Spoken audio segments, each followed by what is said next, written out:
Hello students, video शुरू करने से पहले प्लीज चैनल को लाइक, शेयर और सब्सक्राइब जरूर करें। एक इम्पॉर्टेंट इन्फॉर्मेशन, अगर आपको इस वीडियो के नोट्स चाहिए तो डिस्क्रिप्शन बॉक्स में दिया गया डाउनलोड लिंक चेक करें। Thank you. चलिए शुरू करते हैं। इस वीडियो में हम पढ़ेंगे MEG 7 इंडियन इंग्लिश लिटरेचर के प्रीवियस ईयर क्वेश्चन और most important questions with answers. ये क्वेश्चंस आपके एग्जाम के लिए बहुत इम्पॉर्टेंट है। अगर आपने ये अच्छे से कर लिए तो एग्जाम निकलना पक्का है। Let's begin. Question 5, discuss Salman Rushdie's use of magic realism in his novel Midnight's Children. Question explanation, इस क्वेश्चन में हमें समझाना है कि सलमान रुश्दी ने अपने नोवेल मिडनाइट्स चिल्ड्रन में मैजिक रियलिज्म का यूज कैसे किया है। हमें बताना है कि ये टेक्निक क्या होती है, रुश्दी ने इसे इंडिया के इतिहास और समाज को दिखाने के लिए कैसे यूज किया, और कैसे फैंटेसी और रियलिटी एक साथ चलती है। आंसर। इंट्रोडक्शन। सलमान रुश्दी का novel Midnight's children 1981 Indian English literature का एक माइलस्टोन है। इस नॉवल को बुकर प्राइज मिला था और ये अपनी कहानी के साथ साथ अपनी मैजिक रियलिज्म टेक्निक के लिए मशहूर है। मैजिक रियलिज्म एक ऐसी स्टाइल है जहां रियल लाइफ सिचुएशंस के बीच में कुछ मैजिकल या सुपरनैचुरल चीजें नेचुरली होती दिखती है। रुश्दी ने इसी स्टाइल का यूज करके इंडिया के इतिहास को एक इमेजिनेटिव और सिंबॉलिक तरीके से दिखाया है। सलीम सिनाई का जन्म इंडिया की आज़ादी के मोमेंट पर होता है, जो उसके कैरेक्टर को देश के इतिहास से जोड़ता है। Main body. 1. मैजिक रियलिज्म क्या है? मैजिक रियलिज्म एक लिटरेरी स्टाइल है जहां रियल और इमेजिनरी एलिमेंट्स एक साथ चलते हैं, बिना किसी कॉन्ट्रडिक्शन के। यह कॉन्सेप्ट पहले लैटिन अमेरिकन राइटर्स जैसे गैब्रियल गार्सिया मार्केज ने पॉपुलर किया था। रुश्दी के लिए यह टेक्निक इंडिया के कॉम्प्लेक्स कल्चर और पॉलिटिकल हिस्ट्री को समझने का जरिया है। एग्जाम्पल, सलीम सिनाई का टेलीपैथिक पावर, सब मिडनाइट में पैदा हुए बच्चों से बात करना, एक मैजिकल चीज है, पर इसका सिंबॉलिक मीनिंग इंडिया की यूनिटी और डाइवर्सिटी दिखाता है। 2. हिस्ट्री और मेमोरी का कॉम्बिनेशन। रुश्दी मैजिक रियलिज्म के थ्रू इंडिया के इतिहास को दोबारा लिखते हैं, एक ऐसे नजरिए से जो इमोशनल और इमेजिनेटिव है। सलीम की पर्सनल लाइफ और इंडिया का पॉलिटिकल हिस्ट्री पैरेलल चलता है, जैसे आज़ादी, पार्टीशन, इमरजेंसी, सब कुछ। सलीम अपनी मेमोरी को अनरिलायबल कहता है, जिससे ये दिखाता है कि हमारा देश भी अपना पस्त थोड़ा रियलिटी और थोड़ा इमेजिनेशन से बनाता है। एग्जाम्पल, जब सलीम अपनी नोज और नेशनल डेस्टिनी को एक साथ लिंक करता है, तो ये आइडेंटिटी और नेशन दोनों के बीच सिंबॉलिक रिलेशन दिखाता है। 3. सिंबल्स और एलिगरी के रूप में मैजिक। रुश्दी के मैजिकल एलिमेंट्स सब कुछ सिंबॉलिकली रिप्रेजेंट करते हैं। सलीम का टेलीपैथी इंडिया के लोगों के बीच कनेक्शन का सिंबल है। उसका बॉडी ब्रेक होना इमरजेंसी के दौरान डेमोक्रेसी के टूटने का मेटाफोर है।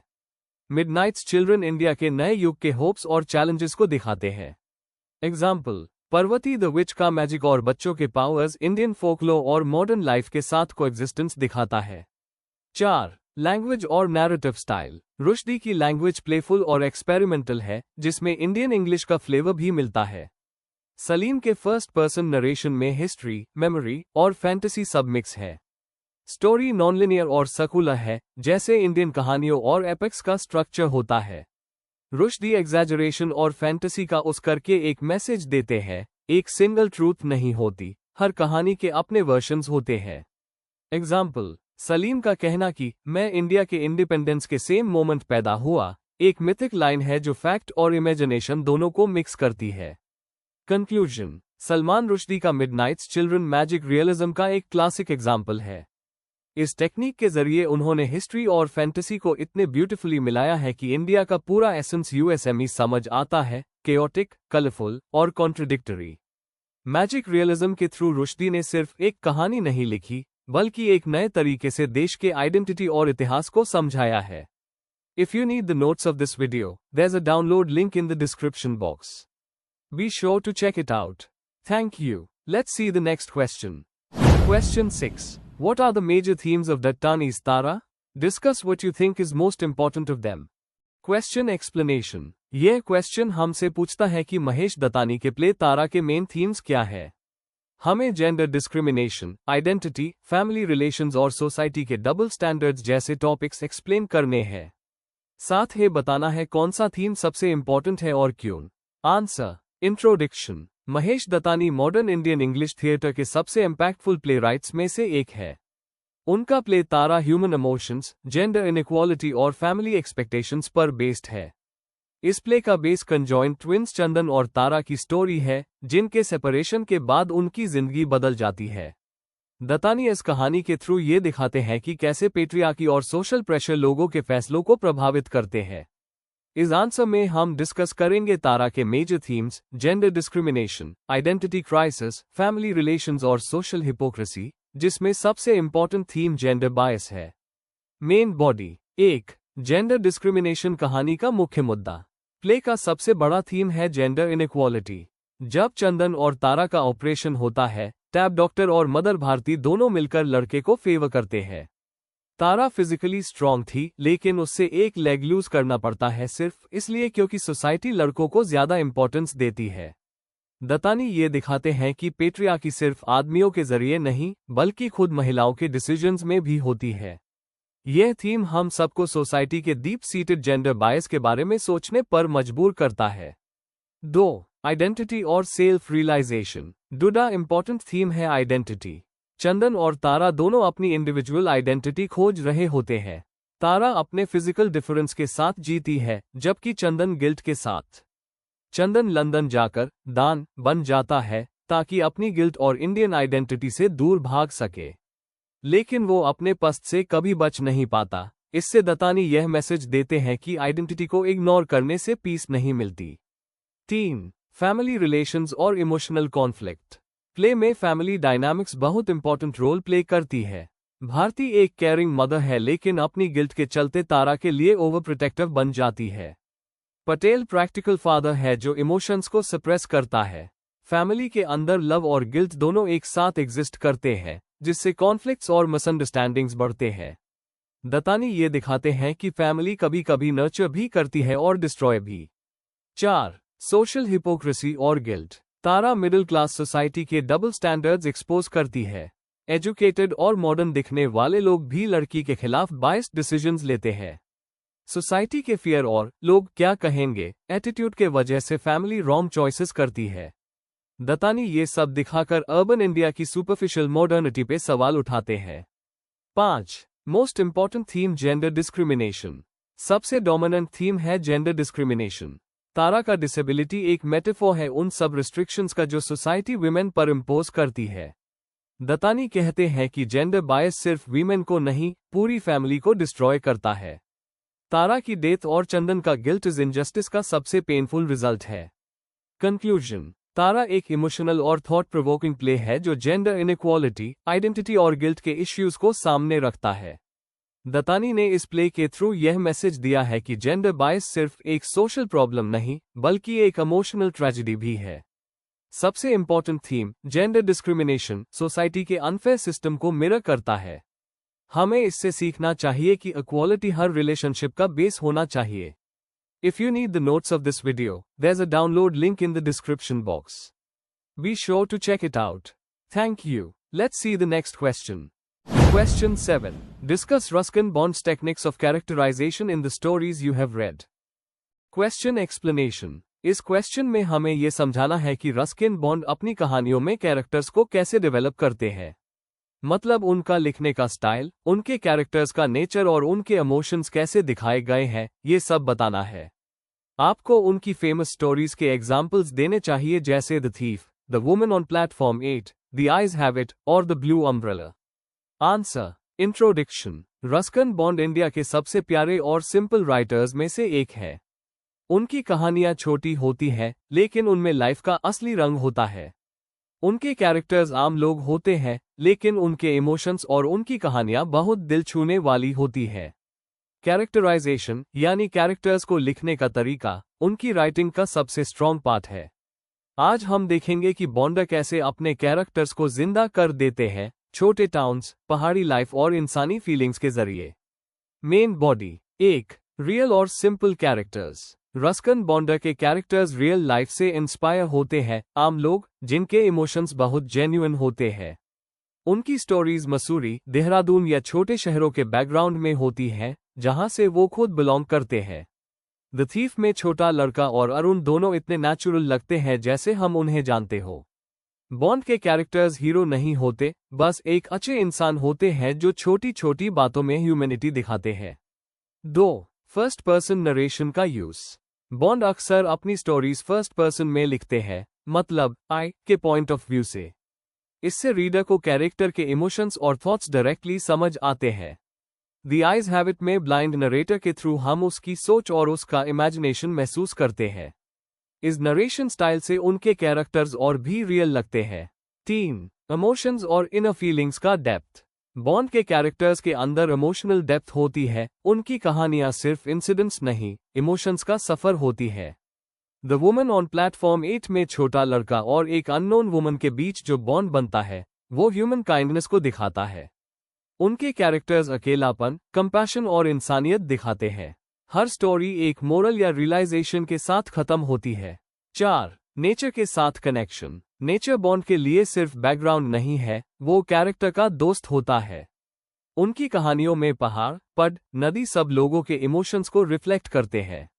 द ब्लू अम्ब्रेला में पहाड़ी सेटिंग बिन्या की इनोसेंस और सिंप्लिसिटी को और ब्यूटीफुल बनाती है। नेचर और कैरेक्टर एक दूसरे के साथ हार्मोनियसली चलती है। 5. बच्चों के कैरेक्टर्स और इनोसेंस। बॉन्ड बच्चों के कैरेक्टर्स लिखने में एक्सपर्ट है। द ब्लू अम्ब्रेला और द थीफ जैसे स्टोरीज में बच्चे अपने एक्सपीरियंसेस से सीखते हैं, उनमें इनोसेंस और मोरल ग्रोथ दोनों होती है। उनके लिए चाइल्डहुड एक मैजिकल और पूरे फेज है, जहां हर चीज एक लेसन बन जाती है। 6. सिंपल डायलॉग और एवरीडे लैंग्वेज। बॉन्ड के डायलॉग्स बिल्कुल नेचुरल लगते हैं, जैसे आम लोग बात करते हैं। उनकी लैंग्वेज सिंपल और दिल से लिखी होती है। इसी वजह से उनके कैरेक्टर्स रिलेटेबल लगते हैं और स्टोरी का इफेक्ट और बढ़ जाता है। कंक्लूजन। रस्किन बॉन्डर के कैरेक्टर्स हमेशा याद रह जाते हैं क्योंकि वो रियल और इमोशनल होते हैं। उनमें सिंप्लिसिटी, काइंडनेस और होप दिखती है। नेचर के साथ उनका कनेक्शन और उनका इमोशनल डेप्थ उन्हें और स्पेशल बनाता है। बॉन्ड हमें ये सिखाते हैं कि जिंदगी की खूबसूरती छोटी छोटी बातों में छुपी होती है। If you need the notes of this video, there's a download link in the description box. Be sure to check it out. Thank you. Let's see the next question. Question 8. Enunciate Anita Desai's great contribution to the Indian English novel. Question explanation. यह question पूछता है कि अनीता देसाई ने Indian English fiction में क्या क्या बड़ा योगदान दिया। आपको उनके राइटिंग स्टाइल, थीम्स और उन्होंने किस तरह से इंडियन नॉवेल्स को साइकोलॉजिकल और मॉडर्न टच दिया, ये सब एक्सप्लेन करना है। साथ ही उनके मेजर वर्क्स और उनका इम्पैक्ट भी बताना है। Answer. Introduction. Anita Desai Indian English literature की एक बहुत ही इम्पोर्टेंट राइटर है। 1937 में पैदा हुई, उन्होंने अपने नोवेल्स में इंसान के अंदर के इमोशंस और साइकोलॉजिकल कॉन्फ्लिक्ट्स को बहुत गहराई से दिखाया। उनका सबसे बड़ा कंट्रीब्यूशन यह है कि उन्होंने इंडियन नॉवेल्स का फोकस बाहरी सामाजिक इश्यूज से हटाकर अंदर के इमोशनल और मेंटल वर्ल्ड पर ले आए। Cry, the peacock, fire on the mountain और क्लियर लाइट ऑफ डे जैसे नॉवेल्स में उन्होंने मॉडर्न इंडियन माइंड के कॉन्फ्लिक्ट्स और आइसोलेशन को दिखाया। Main body. 1. साइकोलॉजिकल रियलिज्म और इनर कॉन्फ्लिक्ट। अनीता देसाई ने इंडियन फिक्शन में साइकोलॉजिकल रियलिज्म का कॉन्सेप्ट इंट्रोड्यूस किया। पहले के राइटर्स जैसे मुल्कराज आनंद और आर के नारायण सामाजिक इश्यूज पर लिखते थे, पर देसाई ने इंसान के अंदर के दर्द, तन्हाई और डर को एक्सप्लोर किया। क्राई, द पीकॉक में माया का मेंटल ब्रेकडाउन एक क्लासिक एग्जाम्पल है जहां देसाई ने उसके माइंड की डिसइंटीग्रेशन को ब्यूटीफुली लिखा है। वॉइसेस इन द सिटी में उन्होंने मॉडर्न लाइफ के एलियनेशन और मीनिंगलेसनेस को दिखाया। 2. वीमेन के इनर वर्ल्ड की रिप्रेजेंटेशन। देसाई ने इंडियन फिक्शन में वीमेन को एक नई सोच के साथ दिखाया। उनके फीमेल कैरेक्टर्स रियल और लेयर्ड होते हैं, जैसे माया, नंदा कौल और बीम। यह कैरेक्टर्स अपने अंदर की स्ट्रगल, लोनलीनेस और आइडेंटिटी के कॉन्फ्लिक्ट से लड़ते हैं। उन्होंने लाउड फेमिनिज्म नहीं लिखा, बल्कि सटल तरीके से दिखाया कि वीमेन भी इमोशनल और इंटेलेक्चुअल फ्रीडम चाहती है। 3. लैंग्वेज, स्टाइल और सिंबलिज्म। देसाई का राइटिंग स्टाइल पोएटिक और लिरिकल है। उनका हर सेंटेंस इमेजरी और सिंबल से भरा होता है। क्राई, द पीकॉक में एनिमल्स और कलर सिंबल के फॉर्म में माया के डिस्टर्ब्ड माइंड को रिप्रेजेंट करते हैं। उनकी लैंग्वेज इंडियन इमोशंस और वेस्टर्न टेक्निक्स का एक परफेक्ट मिक्स है। उनका प्रोज रिदम और इमोशंस दोनों को एक साथ छोटा नहीं, बल्कि डीप बनाता है। 4. थीम्स ऑफ एलियनेशन, लोनलीनेस और एग्जिस्टेंशलिज्म। उनके नॉवेल्स का मेन फोकस इंसान की तन्हाई और आइडेंटिटी के सर्च पर है। कैरेक्टर्स ट्रेडिशनल और मॉडर्न लाइफ के बीच अटके रहते हैं। क्लियर लाइट ऑफ डे में मेमोरी और फैमिली बॉन्ड्स के थ्रू उन्होंने बताया है कि पास्ट का हमारी आइडेंटिटी पर कितना इफेक्ट होता है। Where shall we go this summer में एक वुमन के रियलिटी से एस्केप करने की इच्छा को एक्सप्लोर किया गया है। ये सब थीम्स उनके फिक्शन को एक फिलोसॉफिकल और डीप टच देते हैं। 5. Contribution to Indian English fiction. Desai ने इंडियन फिक्शन को मॉडर्न और साइकोलॉजिकल डेप्थ दी, जहां माइंड और इमोशंस को समझने पर फोकस था। उन्होंने नए राइटर्स, स्पेशली वीमेन जैसे शशि देशपांडे और अरुंधति रॉय को इंस्पायर किया। उनके वर्क्स ने इंडियन फिक्शन को ग्लोबल पहचान दी। Clear light of day, in custody और फीस्टिंग बुकर प्राइज के लिए शॉर्टलिस्ट भी हुए। उन्होंने इंडियन स्टोरी टेलिंग को मॉडर्न साइकोलॉजिकल फिक्शन के साथ ब्लेंड कर दिया। कंक्लूजन, अनीता देसाई का कंट्रीब्यूशन इंडियन इंग्लिश नॉवेल्स के लिए बहुत हाई वैल्यूएबल है। उन्होंने इंसान के अंदर के इमोशनल और मेंटल वर्ल्ड को एक्सप्लोर करके फिक्शन को एक नई डायरेक्शन दी। उनका काम एक ब्रिज है ट्रेडिशनल इंडियन सोसाइटी और मॉडर्न ह्यूमन कॉन्शियसनेस के बीच। उन्होंने फ्यूचर राइटर्स के लिए एक नई सोच और लिखने का नया स्टाइल इंट्रोड्यूस किया। Before we end, please like, share and subscribe the channel for more such study materials and one important information अगर आपको नोट्स चाहिए तो डिस्क्रिप्शन बॉक्स में डाउनलोड लिंक दिया हुआ है, जरूर चेक करें। Thank you.